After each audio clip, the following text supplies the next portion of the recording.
पत्नी के साथ रहने के चलते जो ज्ञान की दृष्टि थी, जो प्रेम की दृष्टि थी, वह ओझल हो गया था। आत्मदेव मन में कामना कर रहे हैं, भगवान को भी इस बात का एहसास हुआ। वो संत का रूप धर कर उसके पास पहुंचते हैं। संत जब देखते हैं, संत के रूप में भगवान ही थे, क्योंकि जंगल में कौन आएगा। तो भगवान कहते हैं जाकर के संत के स्वरूप में कि तुम यहां जंगल में बैठ के क्यों रो रहे हो? क्या तुमको मरने की इच्छा है? आत्मदेव को यह पता है कि संत के मुख से अगर आशीर्वाद के स्वरूप में मुझे मिल गया संतान, तो उसे भगवान भी देंगे ही। और वह रुदन करते हुए संत के पैर को पकड़ करके रोने लगा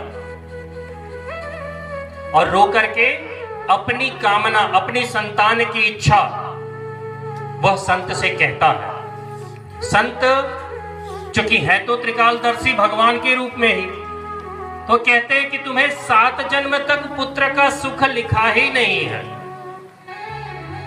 और पुत्र ऐसा किस काम का।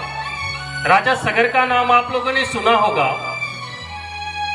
सगर राजा के 60,000 पुत्र थे, एक अभी काम आया क्या? मतलब हम जिस संख्या को सोच नहीं सकते, इतने पुत्र राजा सगर के थे, लेकिन एक भी पुत्र उनका काम नहीं आया। वो तो उनके वंश में भगीरथ जैसे महाप्रतापी जन्म लिए, जिनसे उनके पुत्रों का और उस पूरे कुल का उद्धार हुआ है। तो तुम क्यों पुत्र की कामना करते हो? जब संत के स्वरूप में भगवान के द्वारा कहा गया, लेकिन आत्मदेव के मन में तो केवल संतान की इच्छा प्रबल रूप से बैठा था। आत्मदेव कहते हैं नहीं नहीं, आप मुझे आशीर्वाद स्वरूप में संतान दीजिए ही। और अपना सर संत स्वरूप भगवान के चरणों में पटकने लगा। संत के द्वारा बार बार समझाने के बाद भी नहीं मान